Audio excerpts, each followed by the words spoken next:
Coucou et salut à tous, la compagnie, c'est Vivi. On se retrouve pour un nouveau numéro du Faucon Millenium, la construction de la maquette. Ce faucon de Star Wars, voilà, on est parti donc pour l'épisode 32, fascicule numéro 32, ainsi que ses pièces que je vais vous présenter dans cette vidéo. Et puis on va faire le montage. Alors montage qui d'ailleurs dans cet épisode va être très écourté. Je tiens quand même à préciser en ce début de vidéo que on n'a pas un gros montage à faire dans cette vidéo, malheureusement. Donc maintenant, il faut savoir également que donc à partir de ce numéro 32, on est sur du tout nouveau que je n'ai encore jamais vu. Alors je prends juste connaissance, bien sûr, moi, du fascicule avant de faire la vidéo, donc c'est-à-dire déballer, parce que quand je reçois, c'est pas comme ça à nu, hein. C'est tout simplement dans un sachet plastique. Le fascicule, voilà, est dans un gros blister, voilà. Et du coup, les pièces sont à côté dans un sachet plastique. D'ailleurs, tiens, que je peux vous montrer. Pour vous montrer un petit peu dans quoi c'est foutu. Voilà, c'est là-dedans. Donc moi, je prends bien sûr soin de les déballer d'abord. Comme ça, déjà, je regarde si j'ai bien toutes les pièces dans un premier temps. Mais à savoir que maintenant, voilà, c'est de la découverte pour moi. Je n'ai pas été plus loin. Donc du coup, on va vraiment voir ça ensemble, au niveau du montage, mais également au niveau des fascicules. Voilà, tout simplement, je tiens à préciser. Et donc du coup, en prenant connaissance de ce fascicule, alors vite fait, hein, je le feuillete tout simplement et je vais jusqu'à l'étape de montage. Je regarde un petit peu de quoi il s'agit dans ce numéro et qu'est-ce qu'on va faire. Mais au final, là, avec les pièces qui nous sont données, eh bien, on n'a pas grand-chose à faire du tout. Donc la vidéo devrait être plutôt assez courte. Donc c'est cool, on va pouvoir se concentrer un petit peu plus sur la visualisation du bouquin et prendre un petit peu de temps pour le regarder, puisque le montage va être extrêmement court. Voilà. Je tiens à le préciser. Et d'ailleurs, j'ai regardé pour le numéro suivant, donc à savoir le 33, puisque j'ai tous les numéros. J'ai regardé déjà vaguement dans le fascicule, et ça va être exactement la même chose. On va se retrouver sur quasiment la même... Ah non, c'est le 34, pardon. Le 33, on refait un petit peu de montage. Ben, je vous dirai de toute façon ça en temps voulu. Mais le numéro 34, on va revenir sur un petit peu la même chose que ce numéro-là. Et donc, ça sera pareil, un épisode qui sera plutôt court. Mais ça, vous le verrez en temps voulu. Allez, on est parti. Présentation donc du fascicule sur fond rouge. Le 32. Et donc, on est sur le voilier solaire de Dooku. Voilà. Donc ça, c'est un truc aussi qui est vu dans les premiers épisodes, il me semble. Le conte Dooku. Oui, effectivement, c'est ça. Alors, le vaisseau et ses caractéristiques. Le voilier solaire du comte Dooku. Sloop Punwarka de classe 116 modifié. Voilà, donc c'est ce vaisseau-là. On va regarder un petit peu ses spécifications techniques, comme d'habitude. Et puis regarder un petit peu le vaisseau plus en détail. Alors, le voilier solaire du comte Dooku est un cadeau offert par l'archiduc de Geonosis. Ah ben il fait de l'orage chez moi, d'accord. Il s'agit d'un sloop Punwarka de classe 116 associé à une élégante voile fournie par Dooku lui-même. Donc la voile, elle est là, justement. Chose qui se déplie quand ils sont en train de se déplacer. Donc là, elle est justement dépliée. L'élégante voile du vaisseau de Dooku est beaucoup plus petite que celle qui équipe traditionnellement les voiliers géonosiens. Son énergie provient d'une source unique et mystérieuse. D'accord. Ici, on a quoi? La nacelle de commande compacte et organique est propulsée par la voile solaire jusqu'à ce que l'hyperpropulseur s'active. D'accord. Alors, spécification technique du voilier solaire. Conception collectif des chantiers de Upla Pazatisk. Ok. Type, c'est un sloop interstellaire Punwarka de classe 116 modifié. Longueur 16,8 mètres. Largeur 4,6 mètres. Profondeur 4,8 mètres. Ouais, donc il n'est pas énormissime. Accélération, voile, environ 1000 G, propulseur 30 G. Vitesse maximum 1600 km/h avec hyperpropulseur de classe 1.5. Arsenal, 84 petits projecteurs de rayons tracteurs. Équipage passager, un pilote droïde et un copilote facultatif, plus un passager dans la cabine. Place debout 10. D'accord, donc il n'y a pas beaucoup de monde à l'intérieur. Ça marche. Alors, on est parti, on continue. Et on va regarder ça un petit peu de plus près. Alors, qu'est-ce qu'on a là? On a un design organique en haut.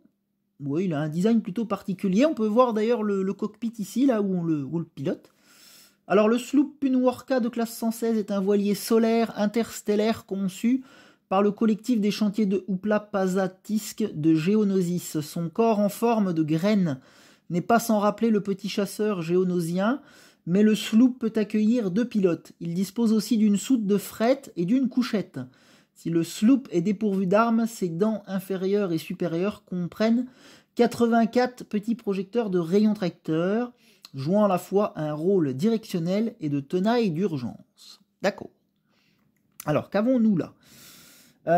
Oui, d'accord. Donc le droïde qu'on a là justement au milieu, peut le retrouver sur cette illustration, notamment donc quand le Comte Dooku, je crois, se sauve. Oui, on voit ce fameux droïde qui pilote justement ici, sur la petite illustration. Donc c'est un droïde pilote justement, voilà. Le Comte Dooku préférerait s'en remettre à un droïde pilote, ce qui lui permettait de se cultiver pendant ses longs déplacements grâce à la banque de données présente dans le vaisseau. Sur Coruscant et sur d'autres planètes évoluées, les FA4 travaillaient souvent en collaboration avec des droïdes valets FA5, mais Dooku n'en avait pas besoin. Donc lui, c'est un droïde pilote FA4, fabriqué par Sorosub. C'était un droïde sur roulette qui fut produit dans les dernières décennies de la République galactique. D'accord. Effectivement, on peut voir les roulettes en bas. Ça marche. Alors, qu'avons-nous ici ? Toujours ce fameux vaisseau. Bataille de Géonosis. L'invasion du hangar secret. Oui, c'est justement ici qui se sauve. Tiens, vous voyez, on voit Leila ici d'ailleurs qui tente de lui tirer dessus, là. Après avoir fui la première bataille de Géonosis, Dooku, mit le cap sur Coruscant pour retrouver son maître, Dark Sidious. Il atterrit dans la capitale républicaine sans que son voilier soit détecté. D'accord. Ensuite, ici, nous avons quoi ? Une peinture conceptuelle de l'attaque des clones, où l'on observe que la bulle du cockpit se détache du compartiment arrière de la coque. D'accord. Très bien. Alors, on continue et on passe, du coup, maintenant au Faucon Millenium. Secret de vol, les moteurs subluminiques. Avant l'invention de l'hyperpropulsion, les moteurs subluminiques étaient la seule technologie de propulsion disponible, limitant ainsi les voyages aux planètes d'un même système. De nos jours, il reste essentiel pour les opérations locales dans l'espace et pour voyager entre 2 coordonnées hyperspatiales. Ok. Alors, on a des illustrations donc, du Faucon, justement. Le Faucon Millenium s'échappe rapidement du hangar 94 de l'astroport de Mos Eisley grâce à son moteur subluminique poussé à fond. Donc, c'est ce qui est derrière, j'imagine. Et ça, on l'aura bien sûr illuminé sur notre maquette. Ne vous inquiétez pas. Qu'est-ce qu'on a là ? Encore une illustration avec... c'est un chasseur-destroyer, je crois ça. Les chasseurs TIE sont parfaits pour les opérations locales. Mus par un double moteur ionique et dépourvus d'hyperpropulseurs, ils atteignent une vitesse de 1200 km/h et sont donc bien plus rapides que le Faucon Millenium avec ses 1050 km/h. D'accord. Bon, c'est vu. Alors, on va tourner la page. Il n'y a rien d'exceptionnel ici. Par contre, ici, peut-être des choses importantes. Alors, qu'avons-nous là ? L'attaque rebelle contre la première étoile de la mort fut réalisée à vitesse subluminique, lorsque les X-Wing de l'Alliance se retrouvèrent dépassés par le chasseur TIE de Dark Vador, doté d'un double moteur ionique. Chasseur TIE de Dark Vador, je rappelle, c'est celui-ci là qui est au centre de l'illustration.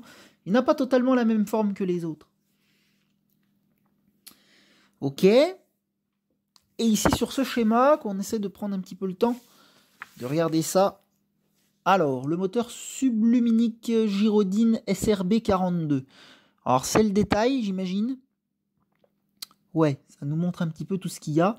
Comme de nombreux moteurs subluminiques, le Gyrodine repose sur la technologie de la réaction de fusion pour casser le carburant en particules chargées.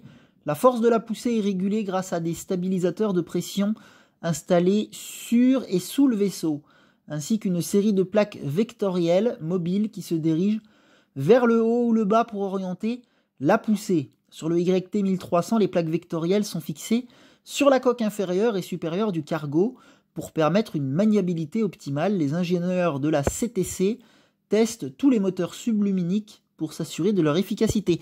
Alors justement les plaques vectorielles, on va les avoir dans ce numéro, je vais vous les présenter, donc c'est pour ça que j'imagine qu'ils nous en parlent. Donc plaques vectorielles justement, elles sont ici. Ce sont ça, avec les actionneurs. On les a justement dans ce fascicule, ce sont les pièces que nous avons. D'accord. Ensuite, on a quoi? Allumeur, échappement du moteur, collecteur de pression.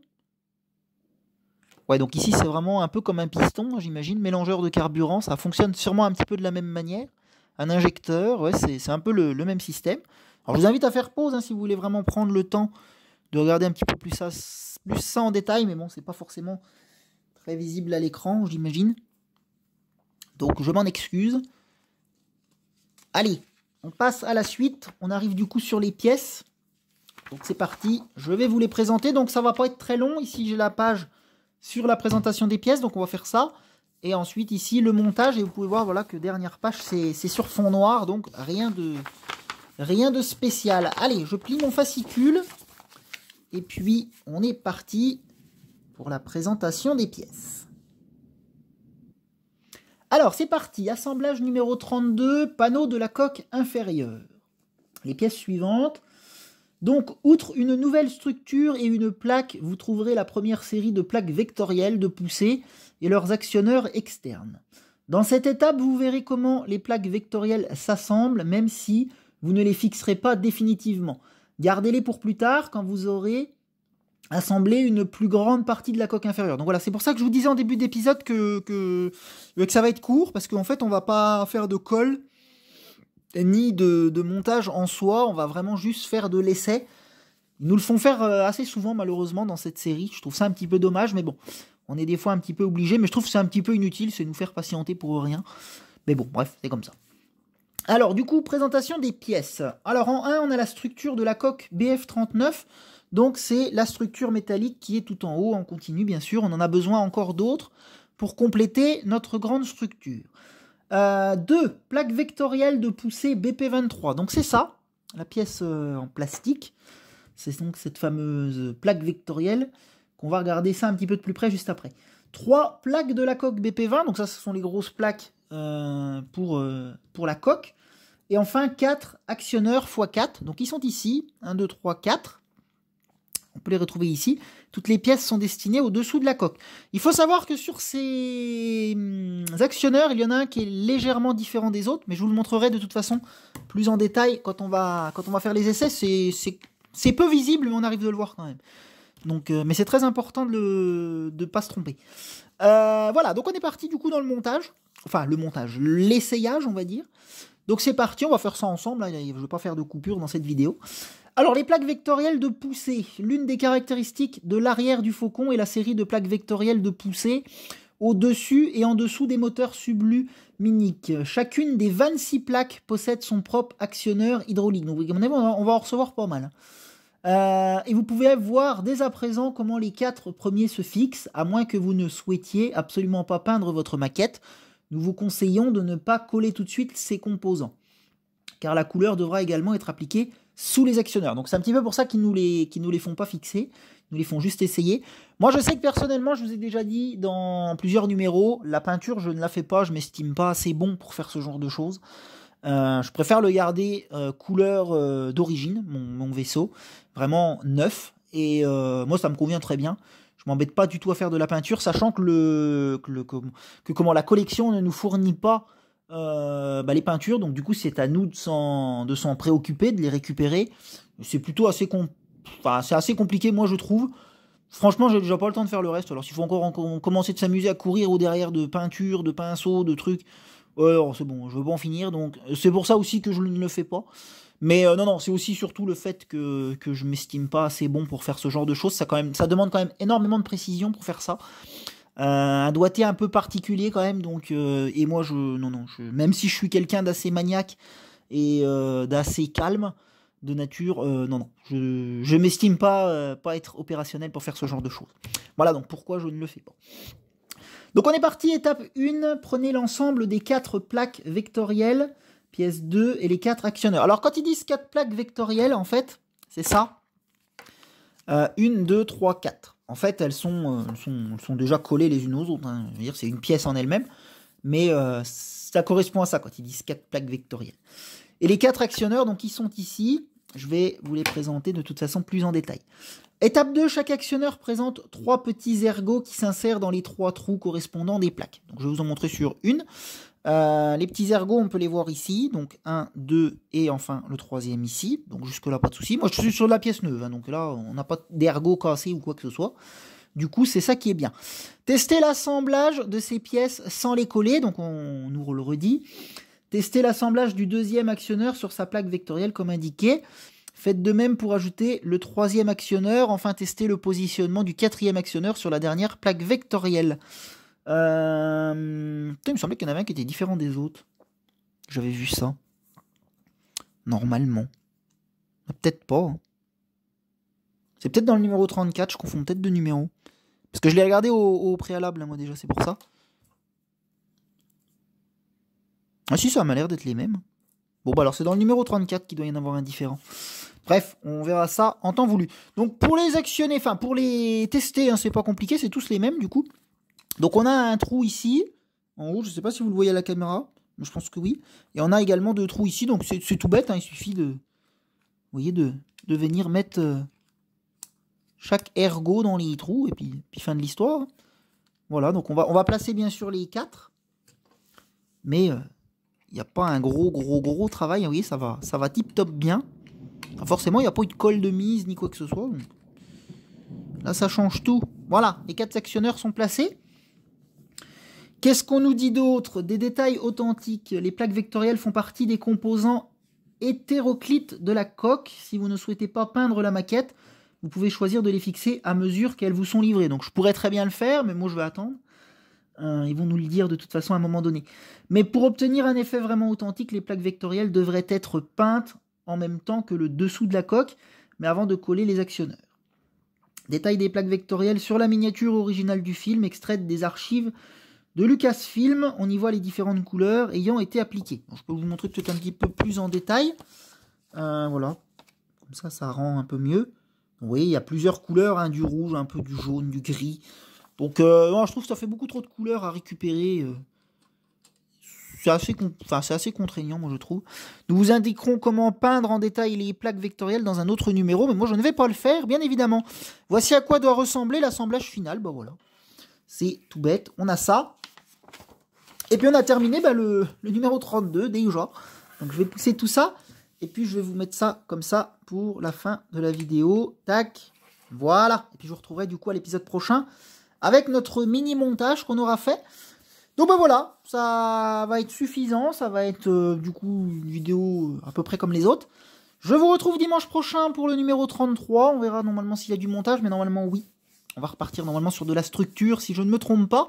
En tout cas, ce qui fait plaisir, c'est qu'on voit quand même au moins autre chose par rapport à ce qu'on a pu faire précédemment. Voilà, allez, sur ce, je vous dis bye bye les amis, bon visionnage, et à la prochaine. Ciao tout le monde!